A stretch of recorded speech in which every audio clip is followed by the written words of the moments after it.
And so would you then say that this attempt on his life, that they're responsible for stochastic terrorism? So someone like Vosh, who said this stuff, I reserve my judgment even if he's saying unhinged things. I do think that there is a level of blame we could place on people for irresponsible rhetoric that's different than blaming or directly linking them to stochastic terrorists. What separates Vosh, and I only bring him up because he's the one person I know that sort of said what you're claiming. I'm not trying to signal him out as the only person, though.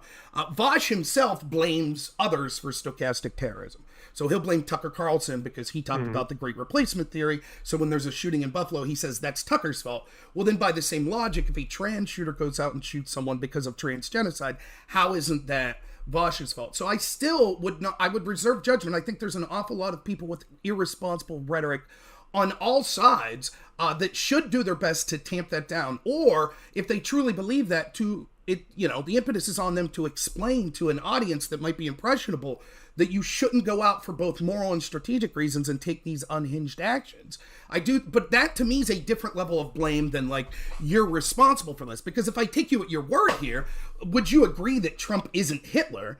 And yet when we could see, what was it, ProPublica or whatever the other day, I forget what article it was, a magazine that just put Trump's face with the Hitler stash and said that he was like Hitler. Like, you agree he's not Hitler. And so would you then say that this attempt on his life, that they're responsible for stochastic terrorism?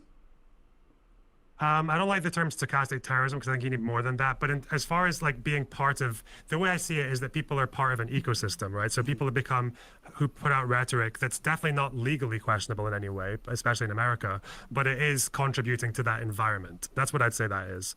As for saying, like, I'd have to see which article you're talking about, because I think there are times when it's okay to invoke some kind of like similarity or a comparison, not one-to-one with Nazism or fascism when it comes to Trump, but that's again something you have to do carefully, which is why I was with the Weimar tweet that I did. Thankfully, I've been responsible enough in the way I talk about that stuff for quite a while, and that the responses to that are mostly people saying things like either the Reichstag fired decree or the Enabling Act. These are two things that happened long after democracy was no longer an option, right? Which is not the situation America's in right now.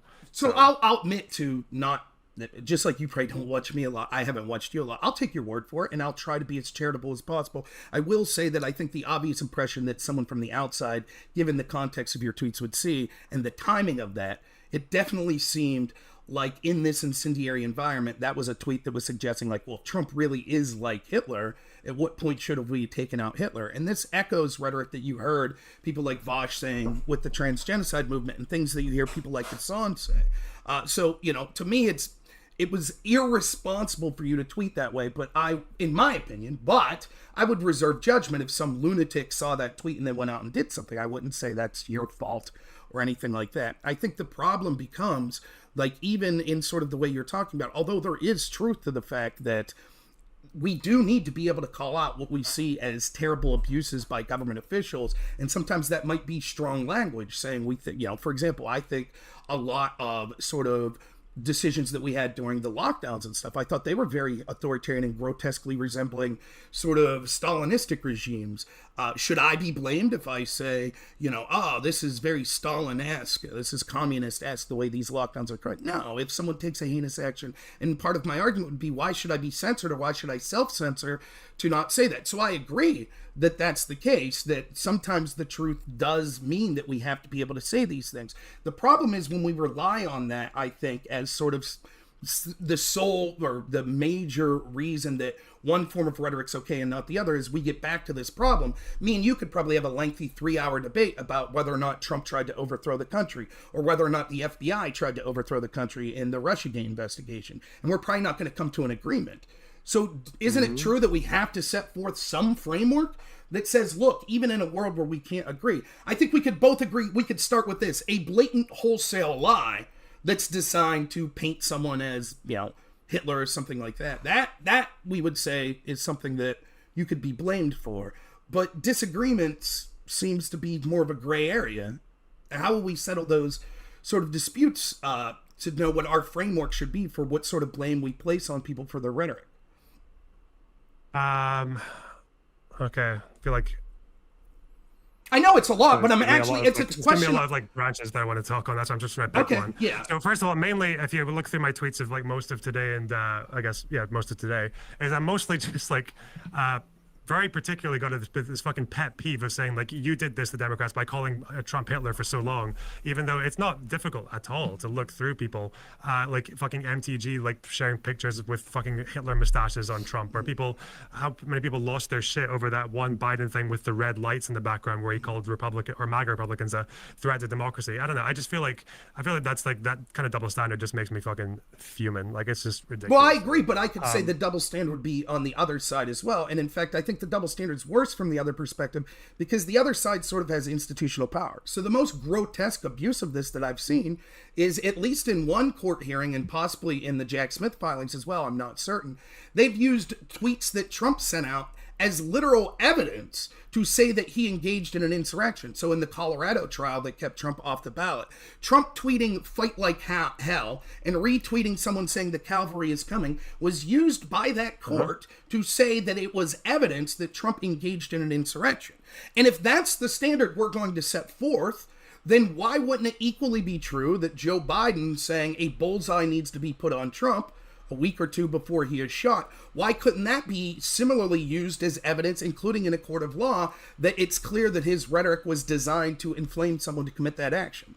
That seems to be a worse double standard than randos on Twitter or even politicians. Of course, all politicians are going to be hypocrites in some sense, right? And we could go through it ad nauseum, right? But it seems to me that our institutions have been clear in the past 8 years, if not longer, that when actions of violence are taken from perceived right-wingers, their rhetoric, the right-wing rhetoric, is blamed. When actions taken against right-wingers, like the shooting of Steve Scalise, the attempted assassination of Kavanaugh, and now the shooting of Trump, it's we need to tone down all rhetoric, and it's not fair to blame Democratic rhetoric. Okay, when I think about whether I'm going in two directions now, bullseye or January 6th. For January 6th, go with I both. think I'll shut if up. I'm pulling together, if I'm pulling together a case for January 6th, I don't know what this person in this trial did in terms of like just using one or two tweets, but if I was wanting to present a case for Trump when it comes to January 6th, it wouldn't just be any particular isolated quote, because obviously one isolated quote is him saying "go peacefully," right? Mm-hmm. So that would fall apart immediately if you did that game. But what I would say is that the broad picture that he sold to the public before that riot was that the election was stolen and no one's going to help. Pence won't help. Most of the Republicans won't help. The system as it stands won't help. The Supreme Courts won't help. The media won't help.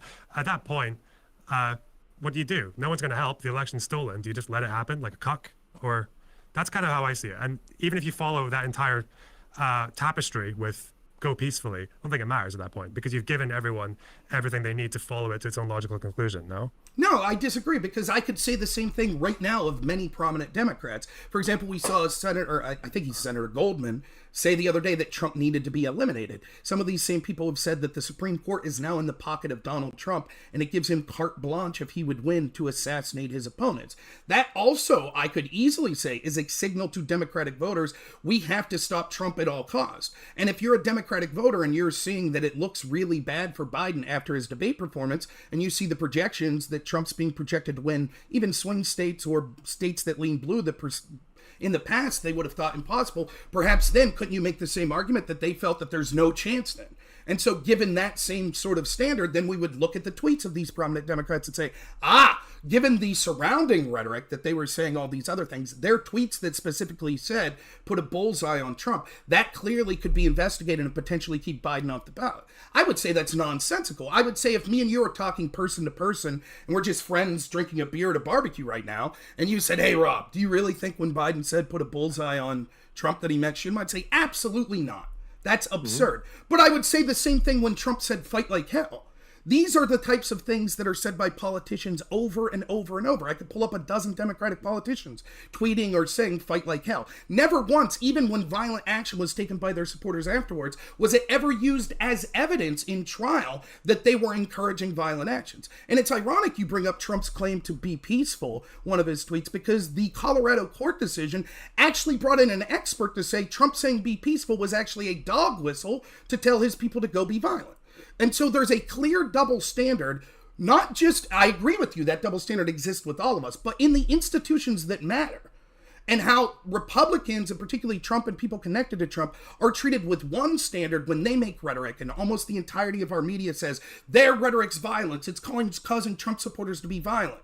And yet when we see rhetoric over and over, when it comes to rhetoric that led to violence or was in line with violence to the left, whether it be Kamala Harris pushing a bail fund after Milwaukee's police precinct was burnt down, or whether it be AOC saying people needed to keep to the streets when we saw riots for BLM, or when it was Brett Kavanaugh's assassination attempt when we saw Chuck Schumer say he reaped the whirlwind.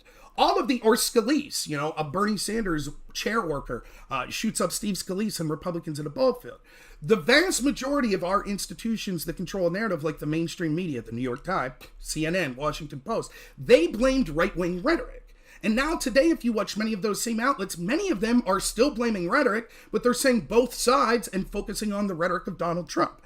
So for me, I think you are correct in your postings on X to point out a double standard. But to me, when it comes to both the quantity of the double standard and the magnitude of the type of people and actions engaged in that double standard, it is clear that the left's rhetoric has been worse, longer, more cohesive, and more people doing it. And yet they're almost never blamed by these institutions. And I haven't seen you, I understand we're all biased, but it comes across as a little hollow when Trump just got shot, and sort of the first things you're posting are, well, I think that this is ridiculous. People said that Biden was a fascist, and by the way, when should we have assassinated Hitler? Before the Weimar Republic.